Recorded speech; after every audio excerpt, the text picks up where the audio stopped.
What is opportunity card? कौन कौन इसमें अप्लाई कर सकता है? चांसन कार्ड और ब्लू कार्ड में क्या फर्क है? क्या इसको अवेल करना चाहिए या नहीं? Assalamu alaikum and welcome back to Visa Talk, the podcast where we simplify the world of visa, immigration, and everything between. I'm your host Adila Rizvi and you are watching episode 6. So आज हमारे साथ हैं CEO Junaid Suhail, जिनसे हम discuss करेंगे about Germany में हम कैसे वर्क करते हैं. तो सबसे पहले मेरा आपसे सवाल है कि अपॉर्चुनिटी कार्ड असल में है क्या? दिला काफी टाइम से लोगों का बड़ा सवाल ये आता है कि चांसन कार्ड या अपॉर्चुनिटी कार्ड, इसके दो नाम हैं जो ये पाए जाते हैं और ये किस मकसद के लिए और ये बेसिकली है क्या। तो एक तो अच्छी खबर यह है कि पाकिस्तान में इसके अपॉइंटमेंट सब अवेलेबल हैं और अपॉर्चुनिटी कार्ड या चांसन कार्ड पे is a kind of work permit जो आपको दिखाया जाता है। रेजिडेंस परमिट है, बेसिकली वर्क परमिट इसको कहना गलत होगा।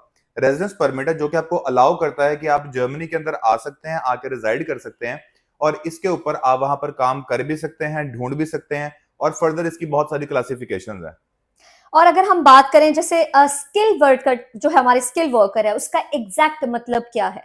जैसे कि उसके नाम से जाहिर है कि स्किल्ड वर्कर का मतलब है कि people with the high skill set. अच्छा, यहां पर एक चीज जो नोट करने वाली वो ये है कि अगर आपके पास कोई स्पेसिफिक स्किल सेट नहीं है और आप एक बिल्कुल लेमैन हैं या आप लेबर के लिए ढूंढ रहे हैं तो उन लोगों के लिए ये चीज अवेलेबल नहीं है। खास तौर पे ये चीज उन लोगों के लिए जो रोबोटिक्स से रिलेटेड है, जिनका डेटा साइंस, डेटा एनालिटिक्स या बिग डाटा, इस तरह के जो टेक्निकल ग्राउंड्स के ऊपर टेक्निकल फील्ड्स का नॉलेज है और उनके पास एक्सपीरियंस है, वर्किंग एक्सपीरियंस, ये चांसन कार्ड है बेसिकली उनके लिए। अप्लाई कोई भी कर सकता है, वो हम आगे चल के बताते हैं कि कौन कौन अप्लाई कर सकता है, लेकिन बेटर उस बंदे के लिए जिसके पास कोई स्किल सेट ऑलरेडी मौजूद है।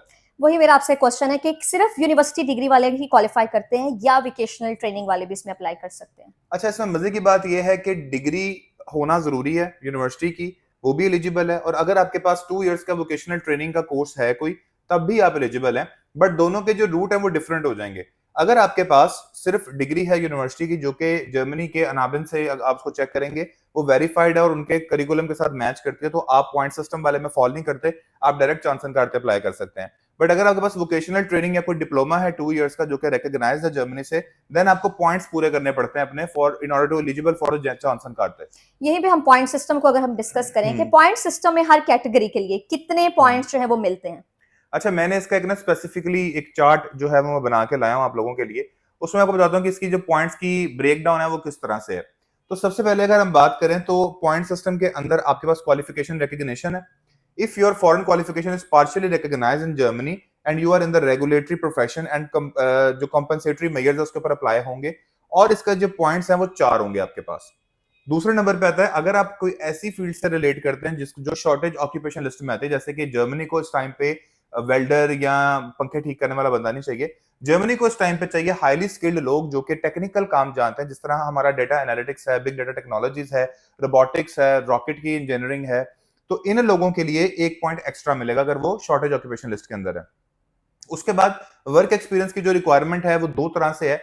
अगर आपके पास पिछले 7 सालों के अंदर 5 साल का कंटिन्यूस एक्सपीरियंस है तो आपको 3 पॉइंट मिलेंगे। अगर आपका 5 साल से कम है, 2 साल या उससे ज्यादा है, तो आपको 2 पॉइंट मिलेंगे।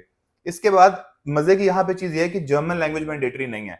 अगर आप चांसन कार्ड पे अप्लाई कर रहे हैं तो बस 2 ऑप्शन है, या तो आप जर्मन लैंग्वेज A1 दे सकते हैं या फिर आप आइल्स B2 इक्विवेलेंट दे सकते हैं। आइल्स B2 इक्विवेलेंट 5.5 6 बैंड तक आपके अगर आइल्स का स्कोर है तो आपको इस बेस के ऊपर अप टू 4 पॉइंट्स मिलेंगे depending on the band score, आप जो भी जिस रूट पे भी जा रहे हो। इसको मैं मजीद अगर कैटेगराइज कर दूं तो जर्मन B2 और हायर के ऊपर आपको 3 पॉइंट मिलेंगे, जर्मन B1 के ऊपर आपको 2 पॉइंट मिलेंगे, जर्मन A2 के ऊपर आपको 1 पॉइंट मिलेगा, और अगर आपके पास इसके साथ अजाफी इंग्लिश C1 भी है तो आपको एक एक्स्ट्रा पॉइंट और मिलेगा।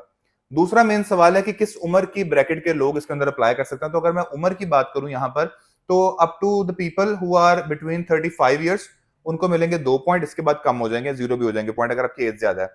35 टू 39 तक आपका 1 पॉइंट है, 39 प्लस पे 0 पॉइंट है। उसके बाद कनेक्शन टू जर्मनी, अगर आपने पहले प्रीवियसली जर्मनी में टाइम गुजारा हुआ है और वहां पर आप रहे हैं मिनिमम 6 मंथ्स तो आपको 1 पॉइंट और एक्स्ट्रा मिलेगा। उसके अलावा अगर आपका स्पाउस या पार्टनर भी आपके साथ जाना चाहता है, वो एज ए स्पाउस नहीं जाएगा, वो आपके एप्लीकेशन में ऐड होगा वो, तो उसने क्या करना है कि उसका जो एजुकेशन है अगर वो भी यूनिवर्सिटी रिकॉग्नाइज्ड है और उसका अनाबिन के अंदर नाम आ रहा है तब भी उसको 1 पॉइंट एक्स्ट्रा मिलेगा। तो इसमें वर्क एक्सपीरियंस जो है उसको कैसे काउंट किया जाता है, यानी वर्क एक्सपीरियंस कैसे काउंट होगा? वर्क एक्सपीरियंस जिस तरह से मैंने बताया कि पिछले 7 सालों के अंदर 5 साल का continuous related to the degree, आपने जो डिग्री पढ़ी हुई है उससे रिलेटेड होना चाहिए, तो आपको हाईएस्ट पॉइंट मिलेंगे इसके। अगर रिलेटेड नहीं है तो फिर आपको उसके पॉइंट नहीं मिलेंगे। ओके, सो अगर हम एप्लीकेशन फी की बात करें तो वो कितनी है, और सबमिशन से अप्रूवल तक तो उसका यूजुअली कितना टाइम लगता है? अच्छा, इसकी एप्लीकेशन फी एक बड़ी जबरदस्त है। मैं आपको भी बताता हूँ कि इसकी जो एग्जैक्ट मैंने वेबसाइट से उसकी निकाल के रखी हुई है कि जिन लोगों ने अप्लाई करना है, तो अपॉर्चुनिटी कार्ड एक ऐसा बेहतरीन ऑप्शन है फॉर पाकिस्तानी स्टूडेंट्स के, वो वहां पे अप्लाई कर सकते हैं और इसके पॉइंट भी मैंने बताया कि ज्यादातर लोगों के मीट हो जाते हैं। अब जो एप्लीकेशन प्रोसेस है इसका, कि सबसे पहले तो आपने अपनी देखनी है कि जी क्वालिफिकेशन मैच करी या नहीं करी। अनाबिन नाम से एक वेबसाइट है, वहां पर आप जाएंगे, वहां पर आपने जाके पहले अपनी यूनिवर्सिटी देखने की वो पाकिस्तानी यूनिवर्सिटी को रिकॉग्नाइज कर रहे हैं या नहीं। वहां पर अगर आपका स्टेटस H+ आ रहा है, दैट मींस कि आपकी यूनिवर्सिटी रिकॉग्नाइज्ड है। दूसरा पॉइंट है कि यहाँ पर आपकी आपने डिग्री भी चेक करनी है कि वो भी रिकॉग्नाइज्ड है या नहीं। तो अगर दोनों आपकी H+ कैटेगरी में फॉल करती हैं तो पहली चीज तो ये कि आपके ये रिकॉग्नाइज हो चुकी होगी। दूसरी चीज है कि आपने अपना जो डॉक्यूमेंट्स के अंदर आपका पासपोर्ट चाहिए, आपको प्रूफ ऑफ क्वालिफिकेशन चाहिए, आपको लैंग्वेज टेस्ट चाहिए आपको, और प्रूफ ऑफ फंड्स। इसमें ब्लॉक अकाउंट की रिक्वायरमेंट है, समवेयर अराउंड 13,092 बनेंगे ये आपके, जो आपको रिक्वायर है ब्लॉक अकाउंट के लिए। वो ब्लॉक अकाउंट का प्रोसीजर सेपरेट से आप जर्मनी के किसी बैंक में अपना अकाउंट ओपन करते हैं और वहां पर आप अपने लिविंग एक्सपेंस बेसिकली उसमें डाल देते हैं। अब उसके बाद फिर आप ऑनलाइन अकाउंट बनाएंगे जर्मनी फेडरल फॉरेन ऑफिस के पोर्टल के ऊपर जाके, और उसके बाद आप वहां पर अपनी सारी वीजा फाइल डालेंगे और उसके बाद आप वहां पर अप्लाई करेंगे। तीसरी जो पांचवा मेन पॉइंट है इसका, वो ये है कि आपने अपने बायोमेट्रिक का टाइम बुक करना है और वहां पर आपने जर्मन एम्बेसी में जाके अपना इंटरव्यू देना है। इंटरव्यू के बाद फिर आपको थोड़ा सा वेट करना पड़ेगा कि आपको कितनी देर में उसका जवाब आता है। अच्छा, एक चीज देखी गई है कि जॉब करने के लिए काफी स्ट्रगल करनी पड़ती है, ठीक है? अगर 1 साल के दौरान के अंदर अगर आप वहां पर जॉब नहीं मिलती तो क्या ये कार्ड एक्सटेंड हो सकता है? अगर नहीं होता तो फिर नेक्स्ट स्टेप क्या होगा? डेफिनेटली, अगर आप चांसन कार्ते पे जर्मनी जा रहे हो और जर्मनी जाने के बाद आपके पास 1 साल तक का टाइम है कि आप कोई जॉब ढूंढ लो। अब यहाँ पर जॉब ढूंढने से मुराद ये कि आपको पार्ट टाइम वर्क भी अलाउड है, लेकिन वहां पर 20 आवर्स पर वीक की रिक्वायरमेंट आपके ऊपर लागू होती है।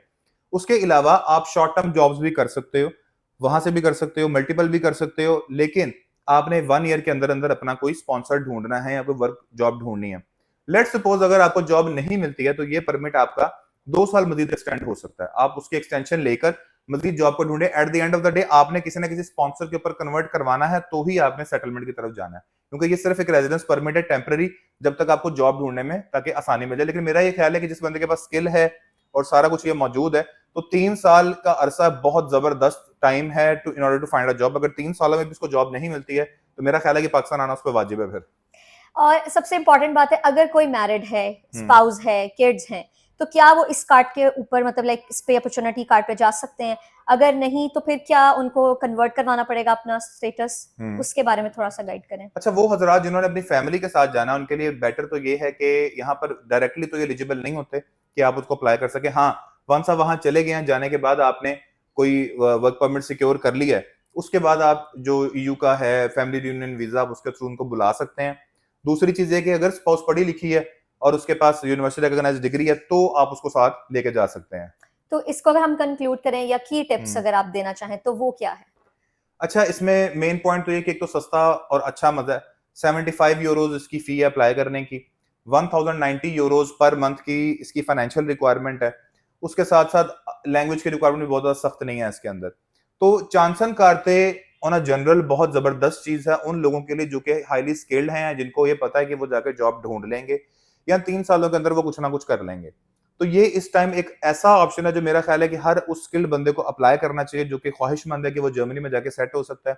ये कार्ड लीडिंग टू PR इस तरह से कि आपने चांसन कार्ते को अप्लाई किया, चांसन कार्ते अप्लाई करने के बाद आपने कोई अपना वर्क परमिट मिल गया आपको, वो टुवर्ड्स आपको लेके जाएगा EU ब्लू कार्ड की तरफ।